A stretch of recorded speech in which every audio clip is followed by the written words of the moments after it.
guys, happy Friday. Blah. So, alright, back into traditional witchcraft, and this is all about, this is historical witches, famous witches of the past, just all kinds of very interesting stuff in here. So, alright, so we have the Berkeley Witch.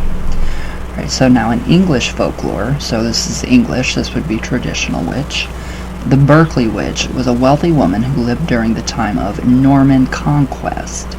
So in the town of Berkeley in England's heartland. So she was wealthy and well-liked and lived luxuriously.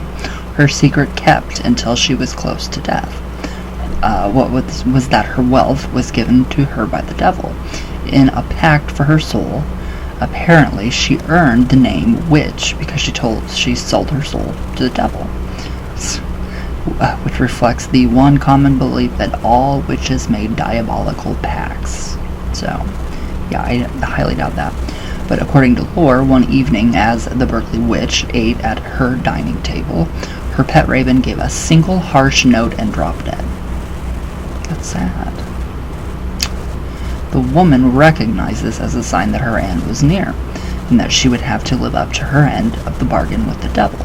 So the beginning of the end was the onslaught of bad news, the first being the death of her oldest son and his entire family.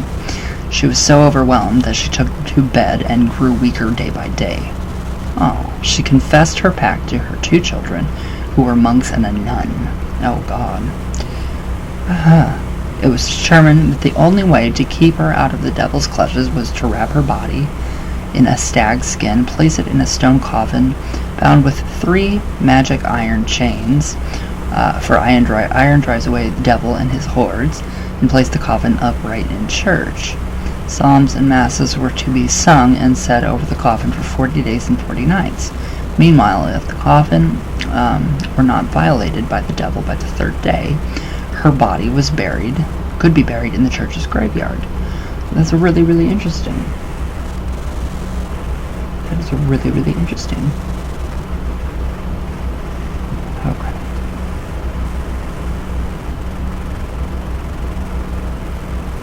Hold on, guys, sorry.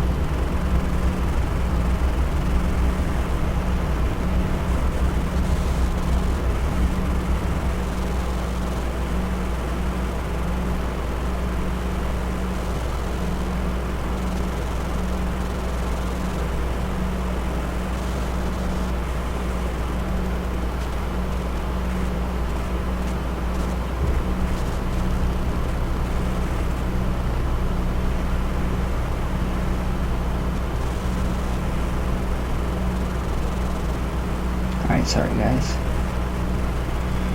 Okay, so now on the first night after her death, a horde of demons appeared and broke one iron chain. They reappeared on the second night and broke a second chain, but the third chain remained impervious to the demons' efforts, despite the fact that the very church shook on its foundation and doors splintering on their hinges. Really? Is this true?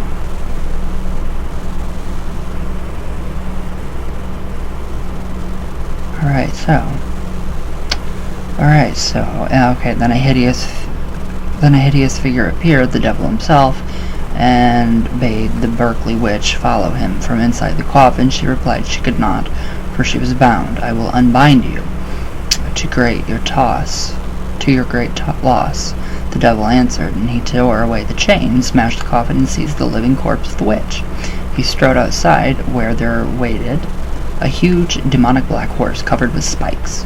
I want that horse. So he threw the witch on the horse, and her corpse was pierced with spikes. Ooh, no, I don't. So her screams reportedly could be heard for miles, but for naught. The devil leaped up on the horse and rode away into the night. Ooh, that's really, really odd. That is really odd. That's the Berkeley Witch. Now we have the Baba Yaga, which is really interesting too. So this is, I like this, the Baba Yaga. So Baba Yaga is a Russian folklore, actually, a female witch who loved to roast and eat people, preferably children. Hansel and Gretel, what comes out today. Gretel and Hansel. So, she was as likely to pop a niece in the oven as she was a stranger. So, she lived in a little hut beyond a river of fire in the thrice 10th kingdom. So, the hut was ringed with stakes around by human heads. It stood on chickens' legs and dogs' heels and turned on command. So, those who were brave enough to enter the hut usually found Baba Yaga lying on the floor with her right leg in one corner and her left leg in another, sometimes with her nose growing into the ceiling. The bony-legged one, as Baba Yaga often was called, would cackle at her guests. Fire, fire, I smell a Russian bone. If she didn't try to get them into the oven, she gave them advice. So, Baba Yaga possessed a magic wand and flew in an iron mortar, which is a cauldron, that she spurred on with a pestle as she swept away her tracks with a broom. She had 2 or 3 sisters, also called Baba Yaga. Wow.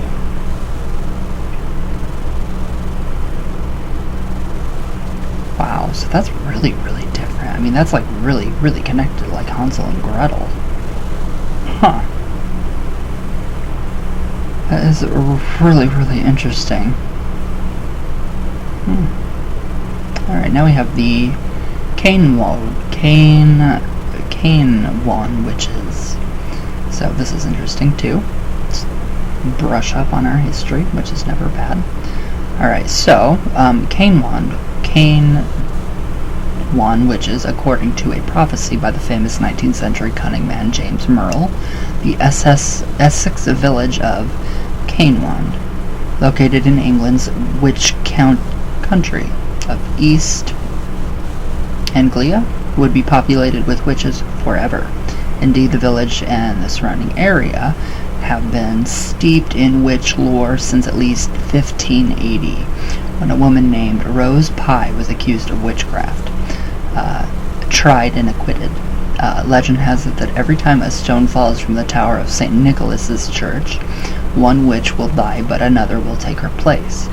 At midnight, a headless witch sometimes materializes near the church and floats down to the river. So anyone who encounters her is lifted into the air and let down in the nearest ditch. That's different. Many of the witches of Cain Wand were said to keep white mice familiars, or imps. A blacksmith who became a witch when he sold his soul to the devil was given mice familiars. When he reached the end of his life, in fear of his eventual fate, he confessed on his deathbed that he would not die until he passed on his powers to a successor. So all of his imps climbed up on the bed and sat before him as he spoke. His wife, refused them. But at last, he was able to persuade his daughter to accept them, and he died. Wow. That's wild. That is really wild. Okay, so... Alright, so now, many of the witches of... Oh, that was it. Nope. So, Cain Wand witches were usually described as old, ugly women with unpleasant personalities, true to the hag stereotype. So in the late 19th century, their bewitchments were countered by White Witch, a white witch known as Granny, with such folk magic charms as a knife or a pair of scissors under the doormat, which would keep bad witches out, and potions made for witch bottles that would break bewitchments. Huh. Wow, that's interesting. That's really interesting. Granny. I like that. I really like that. What do you guys think? What do you guys think? I wonder where the granny is. I wonder if I can actually find the granny. I can't. We have a Toad Witch, though. I like this. I really like this one. So, the Toad Witch. Why am I blurry?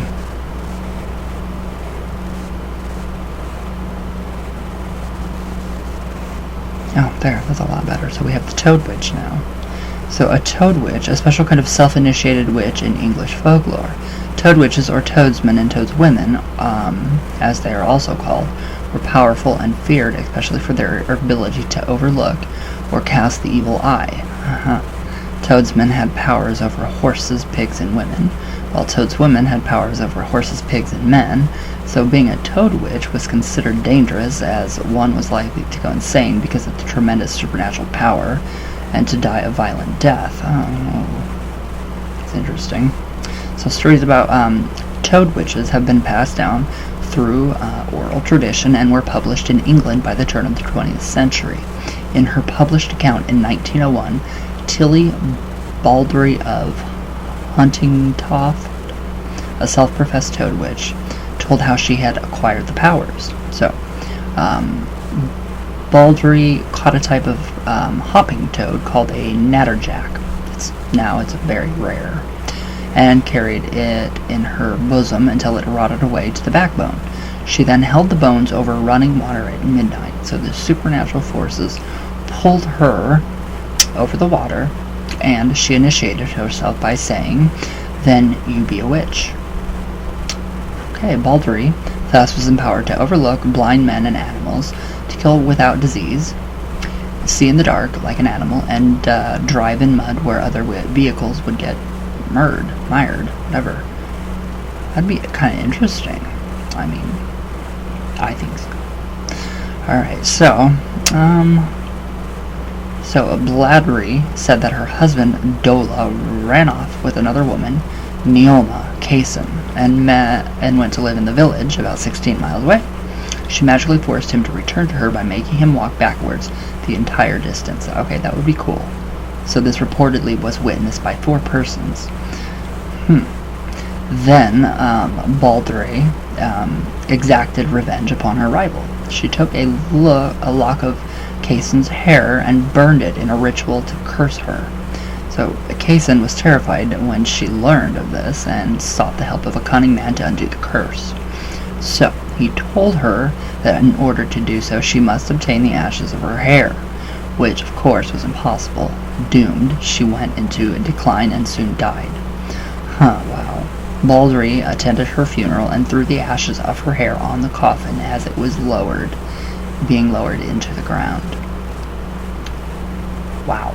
Alright. So, that's interesting. That's very interesting. So, there were other ways of aspiring toad witches to get the toad's bones for initiation. Dead toads were placed in anthills to be eaten away to the bones, and the bones were taken at midnight to a stream that ran from north to south and cast into the river. Those that floated upstream against the current were the magical bones. North traditionally is associated with dark powers. So these bones often were worn as amulets and carried in special pouches, especially for horse charming. So acquiring the power to overlook and to kill sometimes said to require 9 toads, all tied together with string and left to die. The power was acquired after the toad's burial. Wow. Alright, now that is really interesting, because the toad, we did do the toad bone amulet, so we do have that video on here, and it tells you exactly how to do that. Wow. That's really interesting. That is really, really interesting. What do you guys think? I think that is so cool. That is really, really, really interesting. So we have all this to look forward to. I thought that was very interesting. I mean, wow. So, alright guys, well, I hope you enjoy. It's kind of, yeah, that horse, I won't be getting on that horse anytime soon. So, but yes, alright guys, I hope you enjoy. I love you all very, very, very much, and I will see you all tomorrow. I am so freaking tired. I've been up since 6 a.m., so I'm seeing double, I think. I don't know, but I love you guys very much. With all my heart, all the way from Venus, all the way back down, and I will see you all tomorrow. So, I love you all very much, and thank you guys for watching, and all your comments and everything. You guys are amazing, so I'll see you all tomorrow.